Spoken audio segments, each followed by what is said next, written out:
Aravalli hills. Aravalli पर्वतमाला बचाने के लिए आंदोलन तेज हो गया है। जयपुर में कांग्रेस ने बड़ा प्रदर्शन किया।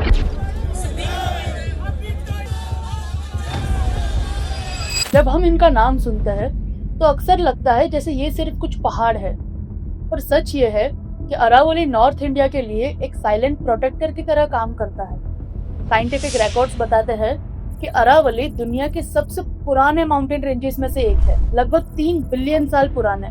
ये पहाड़ राजस्थान के रेगिस्तान और दिल्ली एनसीआर के बीच एक नेचुरल वॉल है। जब अरावली कमजोर होता है तो डेजर्ट आगे आता है, ग्राउंड वाटर नीचे चला जाता है और हवा में धूल और पॉल्यूशन बढ़ जाता है। इसी वजह से जब अरावली में माइनिंग और अनकंट्रोल्ड कंस्ट्रक्शन बढ़ने लगा तो ये सिर्फ एनवायरनमेंट का इशू नहीं रहा, बल्कि आम लोगों के जीवन का सवाल बन गया। यहीं से सुप्रीम कोर्ट इस पूरे मामले में एंट्री करता है। कोर्ट ने देखा कि हरियाणा, राजस्थान और दिल्ली के आसपास अरावली के बड़े बड़े हिस्सों में इल्लीगल माइनिंग चल रही थी। पहाड़ियां ब्लास्ट से तोड़ी जा रही थी, नेचुरल वाटर चैनल्स ब्लॉक हो रहे थे और जो नुकसान हो रहा था वो वापस लाना ऑलमोस्ट इम्पॉसिबल था। इसलिए सुप्रीम कोर्ट ने माइनिंग पर सख्त रोक लगाई। ये डिसीजन फैक्चुअली भी और लीगली भी सही माना जाता है। कोर्ट का क्लियर मानना था कि एनवायरनमेंट को डैमेज करना किसी भी इकोनॉमिक बेनिफिट से ज्यादा इम्पोर्टेंट है। इस पॉइंट पर ज्यादा कंफ्यूजन नहीं होना चाहिए। माइनिंग के केस में सुप्रीम कोर्ट बिल्कुल सही थी। कोर्ट ने एक और इम्पोर्टेंट बात कही। उन्होंने कहा कि एनवायरनमेंट को सिर्फ कागजों से नहीं समझा जा सकता। अगर कोई एरिया नेचुरली फॉरेस्ट जैसा है, पेड़ पौधे है, वाइल्ड लाइफ है, तो उसे प्रोटेक्शन मिलनी चाहिए, चाहे रेवेन्यू रिकॉर्ड्स में उसे फॉरेस्ट लिखा गया हो या नहीं। इस अप्रोच का मकसद जितने भी लूप होल्स है उनको बंद करना था, क्योंकि रियलिटी ये है कि कई बार जमीन कागजों में तो बंजर लिखी होती है, लेकिन असली में वो इकोलॉजिकल सिस्टम का इम्पोर्टेंट हिस्सा भी होती है। यहाँ तक सुप्रीम कोर्ट का इंटेंशन और डायरेक्शन दोनों सही लगते हैं, लेकिन अरावली का मामला यहीं से कॉम्प्लेक्स हो जाता है। अरावली एक जैसे जंगल का एरिया नहीं है। ये कहीं पथरीली पहाड़ियां है, कहीं फॉरेस्ट है, कहीं पर सदियों पुराने गांव और बस्तियां हैं। ये भी एक फैक्ट है कि अरावली के काफी एरियाज ट्रेडिशनली ह्यूमन यूज के साथ को एग्जिस्ट करते आए हैं, जैसे कि खेती और धार्मिक जगह, जो माइनिंग जैसे डिस्ट्रक्टिव एक्टिविटीज से बिल्कुल अलग इम्पैक्ट रखते हैं। प्रॉब्लम तब होती है जब सबको एक ही माना जाता है। इस कंट्रोवर्सी का एक बहुत ही इम्पोर्टेंट और सबसे कम समझा जाने वाला पॉइंट है कि अरावली के पहाड़ की हाइट कैसे मापी जाए। अब तक इंडिया में माउंटेन्स की हाइट जनरली सी लेवल से मेजर होती रही है। ये एक स्टैंडर्ड साइंटिफिक मेथड है, जिसे पूरे देश में यूनिफॉर्म सिस्टम फॉलो है।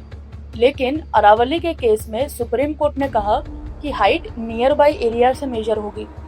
यहीं से कंफ्यूजन शुरू होता है। नियर बाई एरिया का मतलब क्या है? क्या वो रोड है, हाईवे है, नेचुरल वैली है, या फिर कोई भी आसपास का रैंडम पॉइंट?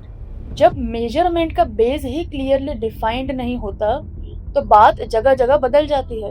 एक ही पहाड़ी किसी जगह प्रोटेक्टेड हो जाती है और किसी जगह कंस्ट्रक्शन के लिए ओपन हो जाती है। ये एनवायरनमेंट के लिए भी प्रॉब्लम है और गवर्नमेंट के लिए भी।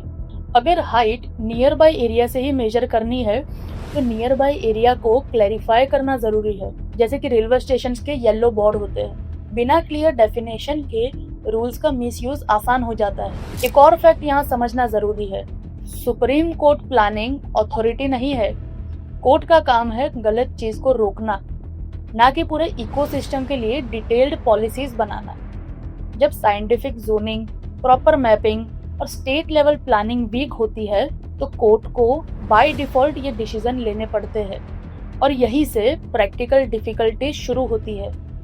इस पूरे इशू में एक बड़ा सच ये भी है कि रूल्स का फेलियर ज्यादातर स्टेट गवर्नमेंट का रहा है। कोर्ट ऑर्डर देता है, लेकिन ग्राउंड पर इम्प्लीमेंट करना स्टेट्स की जिम्मेदारी होती है। अगर states clear rules, clear benchmarks और ट्रांसपेरेंट मॉनिटरिंग फॉलो नहीं करती तो कोर्ट के सही ऑर्डर्स भी कंफ्यूजन्स क्रिएट कर सकते हैं। सच ये है कि सुप्रीम कोर्ट ने अरावली के लिए जो सबसे जरूरी काम था वो किया।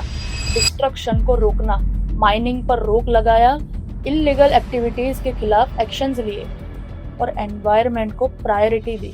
ये सब बिल्कुल सही था, लेकिन अरावली जैसे कॉम्प्लेक्स इकोसिस्टम को सिर्फ बैन और कोर्ट ऑर्डर से समझना काफी नहीं है। यहाँ साइंस, प्लानिंग और ग्राउंड रियलिटी को इक्वली जगह देनी होगी। हाइट मेजरमेंट जैसे टेक्निकल इश्यूज पर क्लियर और यूनिफॉर्म डेफिनेशंस होनी चाहिए। लैंड को एक ही कैटेगरी में रखने के बजाय उसकी नेचर और उसके हिसाब से उसको ट्रीट करना चाहिए।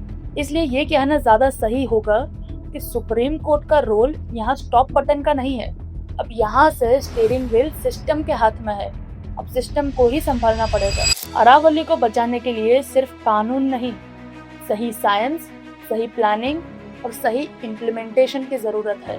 अगर ये तीनों साथ आ जाए तो अरावली के साथ साथ हमारा फ्यूचर भी सिक्योर होगा। धन्यवाद, फिर मिलेंगे। जय हिंद।